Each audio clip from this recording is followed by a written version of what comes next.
Discussion on special aspects of cardiovascular drugs. Amiodarone causes thyroid dysfunction by virtue of the high iodine content. It can cause hypothyroidism, hyperthyroidism, and thyroiditis. Amiodarone is one of the most widely used antiarrhythmic drug. 200 mg of amiodarone daily would deliver 20 to 40 times the usual daily iodine intake. Hypothyroidism occurs in iodine sufficient areas and hyperthyroidism occurs in iodine deficient areas. Amiodarone reduces 5-deiodinase activity and thereby the monodeiodination of T4 to T3. There is decreased generation of T3 and reduced clearance of reverse T3 which accumulates. Destructive thyroiditis is due to the direct toxic effect of amiodarone and its metabolite on thyroid follicular cells. Screening for pre-existing thyroid disease and thyroid function prior to initiating amiodarone are ideal in cases where the drug is being started on an elective basis. Thyroid scan results may not be interpretable once a significant dose of iodine in the form of amiodarone has been delivered into the system, especially after an intravenous initiation of therapy in life-threatening situations. Periodic follow-up with thyroid function tests are also recommended while on long-term amiodarone therapy. Thyroid stimulating hormone level is one of the earliest to rise with amiodarone and can occur as early as 48 hours, reaching nearly 3 times the normal levels by 10th day. Amiodarone-induced hyperthyroidism is less common than hypothyroidism. Amiodarone-induced hyperthyroidism has been classified into two types. Type 1 due to excessive iodine-induced synthesis of thyroid hormone. Type 2 is due to amiodarone-induced destructive thyroiditis. Type 1 amiodarone-induced hyperthyroidism can be treated with withdrawal of amiodarone if the clinical condition permits.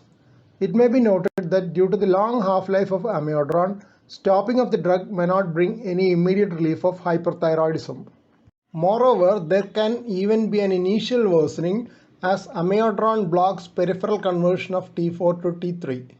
Very often, the clinical condition may not permit withdrawal of amiodarone as it is often used for life-threatening cardiac arrhythmias. If withdrawal of amiodarone is not an option, treatment with thioamide drugs like carbimazole, methimazole, or propylthiouracil may be needed. Higher doses of these drugs may be needed due to the high iodine levels in the body. Though propylthiouracil was initially preferred for amiodarone-induced thyrotoxicosis as it reduces peripheral deiodinase activity, a safety warning has been issued due to its potential liver toxicity. Amiodarone-induced thyroiditis may be treated with corticosteroids. Antithyroid drugs may be needed in certain cases. Some of these cases of amiodarone-induced thyroiditis with hyperthyroidism may eventually become hypothyroid. Other therapeutic measures like thyroidectomy, plasmapheresis, lithium, and radioiodine ablation of thyroid are reserved for refractory cases of amiodarone-induced thyrotoxicosis and seldom needed. Amiodarone versus sotalol for atrial fibrillation trial substudy involving 612 patients documented subclinical hypothyroidism with TSH levels between 4.5 to 10 milli-international units per liter in 25.8% of those treated with amiodarone. TSH levels above 10 milli-international units were noted in 5%. In older males, hypothyroidism developed in about 30.8% of cases. Permanent hypothyroidism is likely to occur in those with thyroid antibodies indicating thyroiditis. Amiodarone-induced hypothyroidism can be treated with levothyroxine supplementation if the clinical condition does not permit withdrawal of amiodarone. Those without pre-existing thyroid disease may become euthyroid within 2 to 4 months of stopping amiodarone in clinically permissible situations. Initial set of references for amiodarone and thyroid dysfunction. Final set of references for amiodarone and thyroid dysfunction. Digoxin toxicity has become far less common as the use of digoxin, especially that of the loading dose, has come down. Still, an occasional case can occur due to renal dysfunction or drug interactions. Almost any type of arrhythmia can occur in digoxin toxicity except Mobitz type 2 second degree AV block and atrial fibrillation with a fast ventricular rate. On the contrary, a slow ventricular rate in atrial fibrillation could be a manifestation of digoxin toxicity. Ventricular ectopic beats in bigeminy is one of the commonest arrhythmias of digoxin toxicity. The most characteristic arrhythmia of digitoxicity is bidirectional ventricular tachycardia. This can occur even with digoxin levels in the normal range. Severe bradycardia can also be associated with digitoxicity. Hypokalemia, which often occurs due to diuretic therapy, which is given along with digoxin for treatment of heart failure, potentiates the problem of digitoxicity.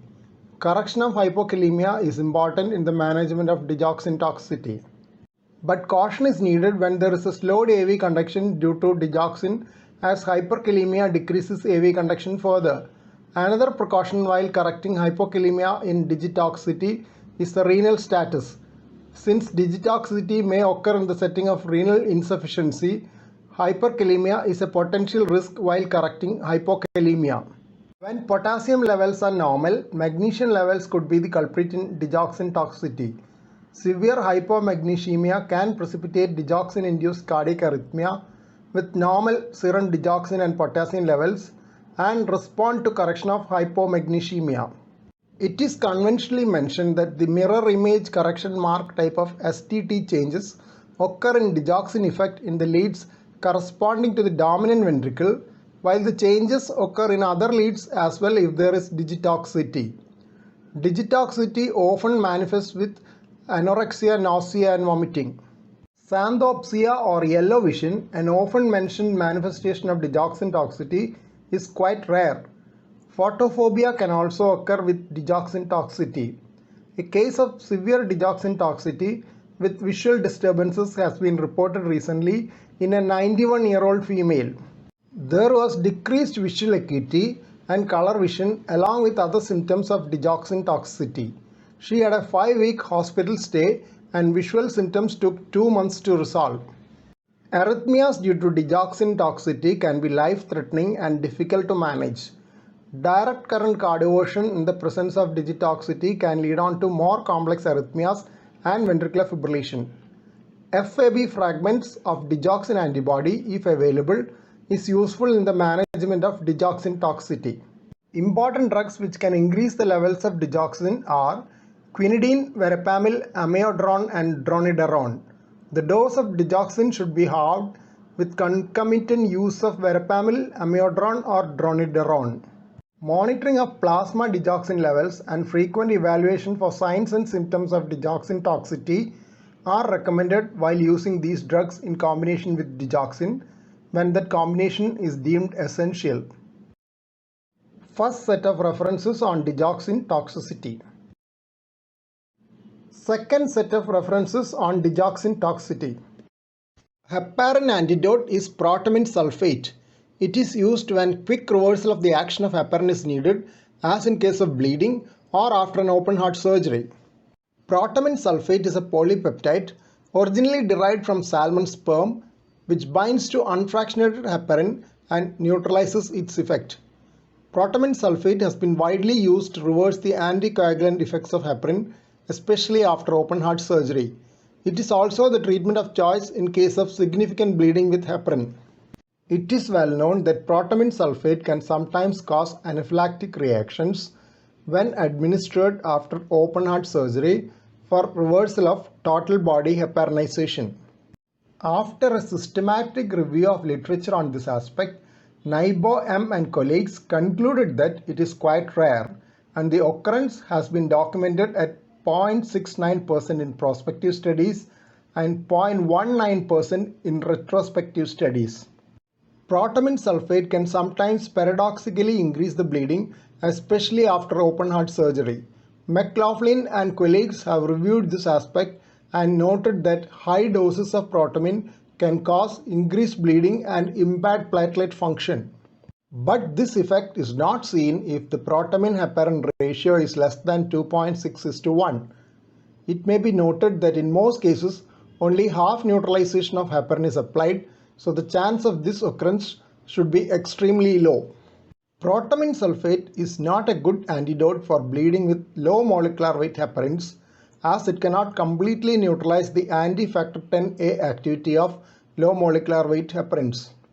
But a study by Van Ryn McKenna in rabbits showed that protamine neutralized blood loss with both LMWH and conventional heparin, though the ex vivo anti-factor Xa activity and antithrombin activity could not be fully neutralized.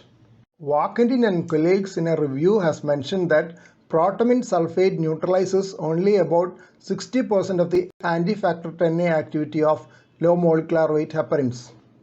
In order to reduce the potentially serious adverse effects associated with use of protamine sulfate, he and associates have developed low molecular weight protamine by enzymatic digestion of protamine. In experimental studies, they have shown that low molecular weight protamine can neutralize the anticoagulant functions of heparin as well as low molecular weight heparin. Low molecular weight protamine has lower antigenicity, which could mean lower potential for allergic reactions. First set of references on protamine sulfate. Second set of references on protamine sulfate. Brugada syndrome is an inherited cardiac channelopathy with potential for life-threatening ventricular arrhythmias and sudden cardiac death. Coved ST segment elevation of 2 mm or more with negative T wave in right precordial leads V1 and V2, either spontaneously or after challenge with sodium channel blocker drug, is the characteristic ECG finding in Brugada syndrome.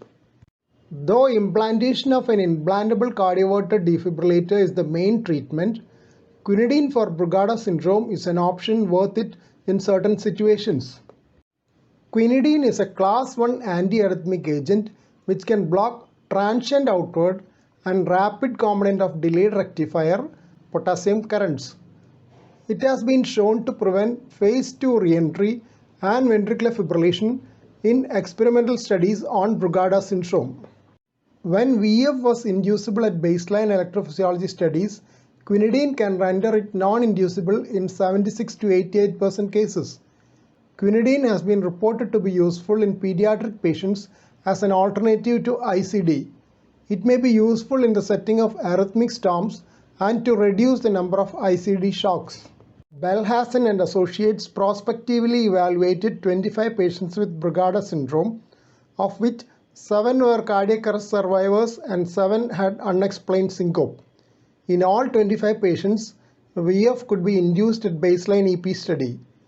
22 of the 25 were non-inducible while on quinidine. Long-term treatment ranging from 6 months to 219 months was given to 19 patients. None had arrhythmic events, though 2 had non-arrhythmia related syncope. Side effects occurred in 36%, which resolved on drug discontinuation. Side effects of quinidine like QT prolongation with potential for torsades at the points, thrombocytopenia, diarrhea, esophagitis, allergic reactions, and aggravation of sinus node dysfunction must be kept in mind. Moreover, it is not freely available in all countries. Since quinidine is not freely available, people have used quinine, which is used as an anti-malarial drug.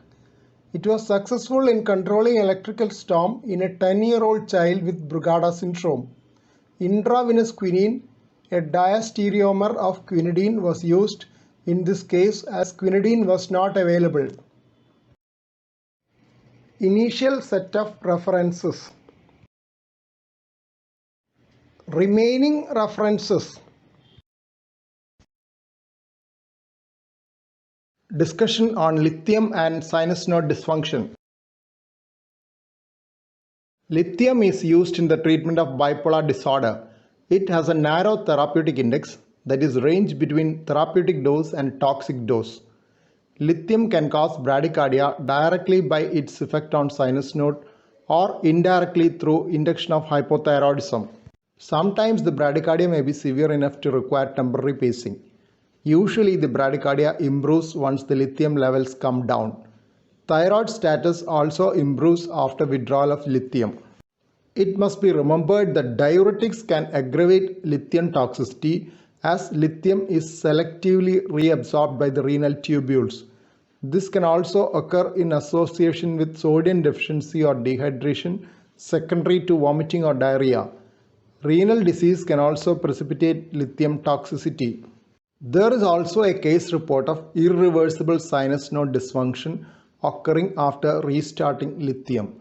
The person had initially developed sinus node dysfunction with long-term lithium therapy, which improved on discontinuing lithium. But after resuming low dose of lithium, irreversible sinus node dysfunction occurred, not improving by stopping lithium again, and a permanent pacemaker had to be implanted.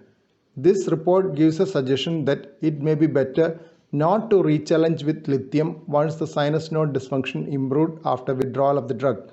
It may be prudent to consider an alternate medication. Lithium is a potent blocker of cardiac sodium channel, which could have a role in lithium-induced bradycardia. Sinus arrest, while it was being used in a therapeutic dose requiring permanent pacemaker, has been reported. Lithium therapy was continued in this case after insertion of rate-modulated ventricular pacemaker. Lithium-induced sinus node dysfunction can also occur within therapeutic levels of lithium as mentioned above. Therapeutic levels of lithium are in the range of 0.6 to 1.2 milliequivalents per liter. In another case, sinus node arrest and intermittent junctional escape occurred at serum lithium level of 0.7 millimoles per liter. The patient was supported with temporary pacing and the condition improved after withdrawal of lithium. Serum electrolytes and thyroid function were normal in this case. In another similar report, symptomatic sinus bradycardia occurred at serum lithium level of 0.55 millimoles per liter. The patient improved after lithium withdrawal and did not need pacemaker support. Here are the first set of references on lithium and sinus node dysfunction. Second set of journal references on lithium and sinus node dysfunction. Adenosine-induced ventricular fibrillation has been reported in two situations. One, during intracoronary administration for assessment of fractional flow reserve or FFR. Two, intravenous administration to identify the mechanism of wide QRS tachycardia. 3 cases of ventricular fibrillation during intracoronary administration for induction of maximal hyperemia was observed by Shah and associates. They could prevent future occurrences by doubling the concentration to reduce the volume of injection by half. Similar instance of adenosine-induced VF during FFR assessment has been reported by Can and associates in a single case. Several cases of adenosine-induced VF when given for SVT or AF have been reported. Gupta and associates reported 4 cases of VF after administration of 12 mg adenosine in pre-excited AF which had presented as wide QRS tachycardia. This phenomenon occurred in axillary pathways with a short refractory period. Paham and associates reported adenosine-induced VF in a patient with stable ventricular tachycardia. Adenosine had been administered as a therapeutic challenge in a wide QRS tachycardia of uncertain nature. It was later proved to be ventricular tachycardia at electrophysiological study. First set of references for the topic are here. Second set of references on adenosine-induced VF are here. Final set of references are these.